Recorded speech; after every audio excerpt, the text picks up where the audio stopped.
The HoYoverse boycott has abysmally failed. The latest monthly report showing revenue for Honkai Star Rail, Genshin Impact, and Zenless Zone Zero show that HoYoverse has increased their revenue by almost 10% over June. And it's actually up almost 25% from May. So the boycott has completely failed, has not put a dent into their revenue whatsoever.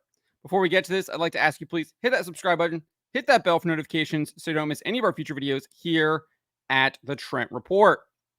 Wrote this up over at thatparkplace.com. And yes, Zenless Zone Zero raked in nearly $100 million in July, the month that it released. Huge, huge win here for HoYoverse. But let's give you some context here. Let's explain what's happening if you don't know. Basically, a bunch of boycotters have created a change.org petition, and they accuse HoYoverse of cultural appropriation and whitewashing. The petition, which currently has over 104,000 signatures, reads, "Thus, we call on MiHoYo to stop cultural appropriation and whitewashing in their games and to commit to respectful and accurate representation of all cultures." MiHoYo was the name of the developer before they changed their name, rebranded to HoYoverse. Petition continues saying, MiHoYo, a leading game development company, has repeatedly taken inspiration from indigenous cultures without proper representation and respect. In particular, the many characters from Sumeru and Natlan in Genshin Impact and from Pinakoni and Honkai Star Rail are all clearly white or only lightly tanned at best, with the exception of enemy NPCs, which has sparked concerns of racism among players and indigenous communities. It then declares cultural appropriation and whitewashing perpetuate harmful stereotypes and diminish the rich cultural heritage of indigenous communities. These practices not only misrepresent cultures, but also contribute to ongoing marginalization and disrespect. It then lists a number of demands that it wants MiHoYo to engage with indigenous cultural consultants, revise existing content to ensure accurate representation, commit to creating diverse and inclusive characters. So clearly they want HoYoverse to implement the Sweet Baby Inc. playbook, and they're trying to launch this boycott to do that. And it has, as I said, ultimately and super failed.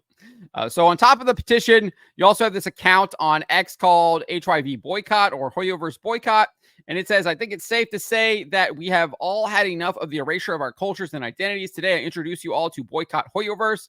We will be an account sharing how you can boycott, spread the word, anything helps. They added this. There has been a distinct lack of darker skin tones represented in the game. Characters from these cultures are actively being heavily referenced, but are being whitewashed. This is especially noticeable and ever present in not only Sumeru and Natlan, but also in other nations. These practices not only misrepresent said cultures, but also contribute to the ongoing marginalization and disrespect that is perpetuating colorism further in the media, causing even more harm than good to communities and groups of individuals who are a part of them. So that is what they had to say. And we saw a number of voice actors. I only shared a couple here. You've got Ann Yatko, who voices Raiden Shogun in Genshin Impact. She says, I really hope that a video game company listens to its fan base when valid criticism is made multiple years in a row about the execution of its research and inclusion of aspects of other cultures. Clearly is a coward. Can't even name HoYoverse or MiHoYo or Genshin Impact or Honkai Star Rail, having to do this like passive-aggressive post, but everyone clearly knows what she's talking about, but lacks the actual courage to name names because they're the people who actually pay her bills. You also have got this guy, Koi Dao. He voices Albedo in Genshin Impact. He says, if a game draws so heavily from real-world cultures and bases a character on the supreme deity of Yoruba religion, and that character ends up looking like pale Sasuke Batman, people are absolutely within their rights to demand better representation, especially when said game has a clearly stated commitment to a global audience. I hope y'all keep making your voices heard, and I hope they listen. It does not look like HoYoverse is going to listen whatsoever. I've covered this before. I didn't include it in this article, but they actually responded to an individual who sent them an email basically with all of these complaints. And they were basically like, this game is fiction. Get over yourself. which is just awesome. Love to see that. And that's how more developers should respond to these activists and these organizations or these movements that are trying to push woke ideology, push this activism onto video game companies, video game developers, into their video games. Basically tell these people to pound sand, because these people at the end of the day are not actually supporting the games. They are not spending any money, and we have the evidence right here. We have a new report from Gacha Revenue that shows the revenue for almost all of the Gacha games that release in July, and it reveals that, or excuse me, not just release in July, but what they made in July. And their report shows that Zenless Zone Zero raked in $68.8 million from Chinese players alone. They added another $31 million from its global player base.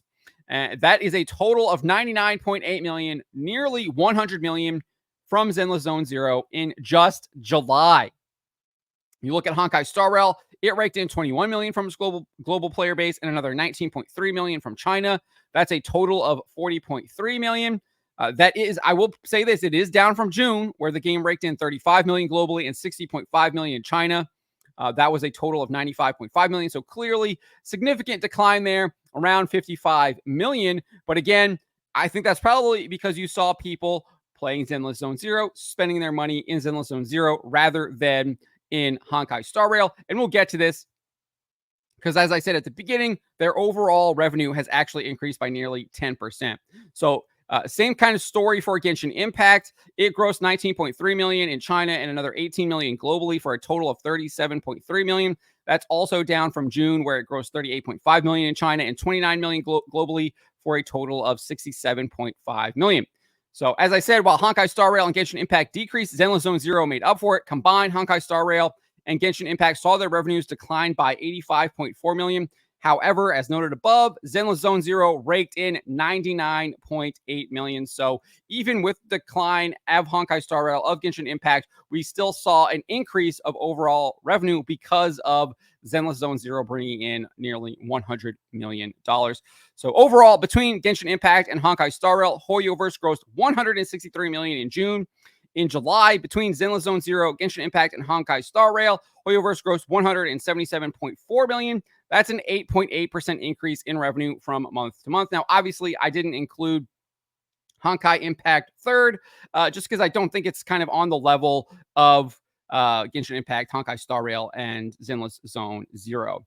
If you want to go back to May, the increase is even larger. So in May, Honkai Star Rail grossed $55 million in China and another $36 million globally. That's a total of $91 million. Genshin Impact did $30.3 million in China and another $23 million globally. That is a total of $53.3 million. So combined, the two games grossed $144 million in May. July's grosses are 23% higher than May. Like I said, nearly 25% increase. So we are seeing revenues continue to increase for HoYoverse, even despite, obviously, Honkai Star Rail and Genshin Impact having a little bit of a down month in July, but clearly that is probably because Zenless Zone Zero came out. People were checking that out. They were spending their money there rather than Honkai Star Rail and Genshin Impact. Their revenues were still increasing despite launching a third, massive title. So clearly the boycott was an epic failure, as we are seeing their revenues go up in the month of July. And that is when they launched their boycott, right? Was in the month of July.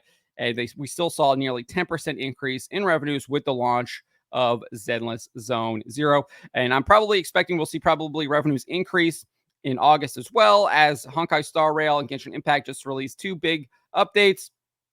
Natland obviously coming. You'll probably see some big revenue updates there with Genshin Impact. And then Honkai Star Rail just had a big update just at the end of July.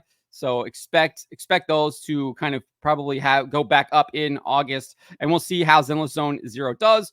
I expect it to maybe decline a little bit. It might even go up though. Who knows? Because you might have word of mouth, even more people talking about it, more people spending money on it. So we'll see what happens. But clearly, the boycott was an epic failure. It did not work. But let me know what you guys make of this. Let me know in the comments below. Remember to always be charitable, especially to each other. but to always speak the truth.